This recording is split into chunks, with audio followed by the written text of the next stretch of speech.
चल अंदर, यहाँ क्यों रुका हुआ है। तब उसने अपना मुंह ऊपर किया और अंधेरे में उसकी आंखें चमक रही थी। वो मुस्कुरा रहा था। उसने मुस्कुराते हुए कहा, तू तो अकेला रह गया। दिल्ली की खूबसूरती बताती हैं उसकी इमारतें। कई सारी इमारतें यहाँ प्राचीन काल से लोगों को अपनी तरफ खींचती आ रही हैं। आज से नहीं, बरसों से। कुछ जगहों के नाम तो लोगों की जुबान पर चढ़े रहते हैं, जैसे कि दिल्ली में मौजूद कुतुब मीनार। घूमने फिरने के लिए काफ़ी अच्छी जगह है और सर्दियों में तो यहाँ का नज़ारा कुछ और ही होता है। इसी कुतुब मीनार के साथ में प्राचीन काल की एक मस्जिद भी है जिसका नाम है जमाली कमाली। इतिहास की एक खूबसूरत धरोहर। इसका नाम आपने शायद ही सुना होगा। ये इमारत मुगल काल की सबसे प्रमुख इमारतों में से एक है, लेकिन आज ये खंडर बन चुकी है। इसकी चमक खो चुकी है। इस जगह को आज जिन और भूतों की कहानियों के साथ जोड़ा जाता है। लोगों का मानना है कि यहाँ कुछ असामान्य घटनाएं देखने को मिलती हैं। कुछ रिपोर्ट्स की माने तो यही वो मस्जिद है जिसने मुगल वास्तुकला की नींव रखी थी और माना जाता है कि यहीं से झरोखा प्रणाली की शुरुआत हुई थी, जो इससे पहले किसी भी इमारत में नहीं देखी गई थी। जमाली कमाली पहुंचने के लिए आप कुतुब मीनार मेट्रो स्टेशन उतर सकते हैं, जो येलो लाइन में स्थित है। फिर आप वहां से मेट्रो से निकलने के बाद ऑटो ले सकते हैं। काफ़ी टूरिस्ट आते हैं यहाँ पर भी। जमाली कमाली का गौरवशाली इतिहास रहा है, लेकिन आज इसे जाना जाता है यहाँ की भूतिया कहानियों के चलते। कई सारी कहानियाँ हैं यहाँ के बारे में, जिनमें साफ साफ जिक्र है भूत और जिन के यहाँ होने का। लोगों ने दावा किया है कि वहाँ कुछ रोशनी दिखाई पड़ती है, जानवरों के गुर्राने की आवाज़ आती है। जब आप वहाँ अंदर होते हैं तो आपको अपने आसपास किसी के खड़े होने का या आपके आसपास किसी के होने का अनुभव होता है। जो लोग वहाँ जा चुके हैं उन्होंने इन सारे अनुभवों के बारे में बातें या जिक्र किया है। हालांकि सबके साथ ऐसा नहीं होता, पर जिनके साथ कुछ भी ऐसा हुआ है वो दोबारा वहाँ जाने की हिम्मत कभी भी नहीं करते। कुछ लोगों ने तो ये भी दावा किया है कि वहाँ जोर जोर से हंसने की आवाज़ें आती हैं, और वहीं कुछ लोग तो उन्हें थप्पड़ मारने की बात भी बोल चुके हैं कि हमें वहाँ किसी ने थप्पड़ मारे। जब इन सब बातों को लेकर वहाँ के सिक्योरिटी गार्ड से पूछा गया कि आपको क्या लगता है यहाँ के बारे में, जो बातें हैं, कहानियाँ हैं, आप क्या कहते हैं, आप उनसे कितना सहमत हैं, तो उन्होंने बताया कि कहानियाँ तो यहाँ के बारे में कई हमने भी सुनी है। कुछ लोग आते हैं, वीडियो वगैरह बनाते हैं और चले जाते हैं, लेकिन जब कुछ लोग रात को यहाँ दारू पी के आ जाते हैं तो उनके साथ बहुत सी बातें हो जाती हैं।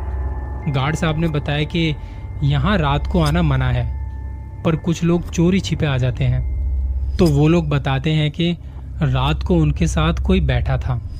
उन्हें ऐसा महसूस हो रहा था कि हर वक्त उनके साथ कोई है जो उन पर नज़रें जमाए हुए है।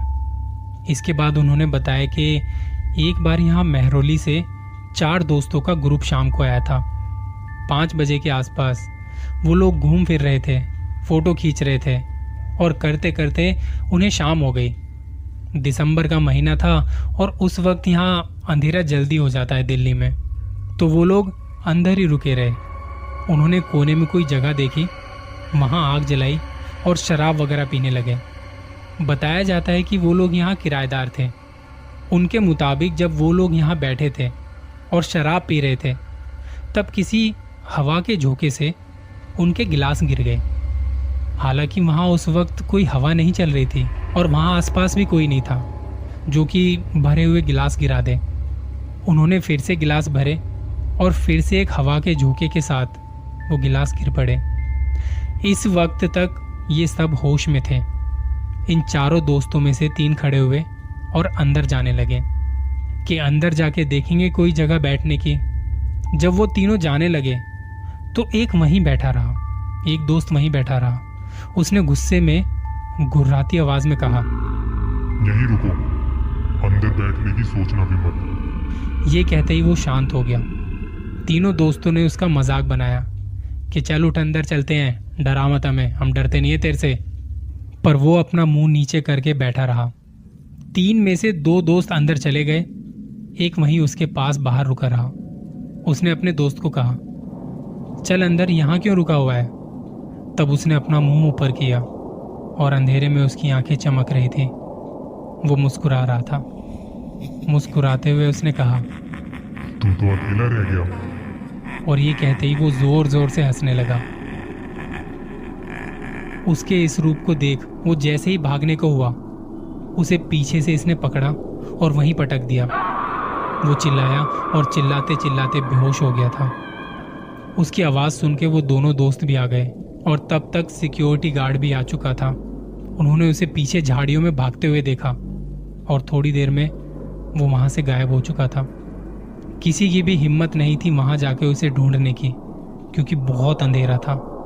जिस दोस्त को चोट लगी थी उसे पास ही के एक हॉस्पिटल में लेके गए, जहाँ कई दिनों तक वो एडमिट रहा था। और जो दोस्त भाग चुका था, जिसका रूप बदल चुका था, उसके बारे में बाद में पता चला कि वो ये जगह छोड़ के अपने गांव जा चुका है। उसका दिमागी संतुलन बिगड़ चुका था और वहीं एक सरकारी अस्पताल में उसका इलाज भी चल रहा है। और जिसे यहाँ अस्पताल में भर्ती किया गया था, उसके शरीर का कुछ हिस्सा लकवा मार गया है। उस वक्त के सिक्योरिटी गार्ड के मुताबिक उन लोगों को वहाँ शराब नहीं पीनी चाहिए थी, क्योंकि ये भी घर है किसी का, और उनके घर में आप ऐसे गंदगी फैलाओगे और शराब पियोगे तो हो सकता है कि वो नाराज़ हो जाएं आपसे। और एक बार वो नाराज़ हो गए तो आपके साथ वो कुछ भी कर सकते हैं। ऐसी कई कहानियां हैं जमाली कमाली के बारे में, लेकिन दुख तो इस बात का है कि लोग गलतियां दोहराते रहते हैं। आप यकीन करें ना करें, पर जमाली कमाली में आज भी कई राज ऐसे दफन हैं जिनके बारे में हमें कोई अंदाज़ा नहीं। और जब आपको अंदाज़ा ना हो तो ऐसी गलतियां करने से बचें, क्योंकि वो जगह उनकी है और आप उनकी जगह से दूर रहें। उन्हें अपने घर में रहने दें।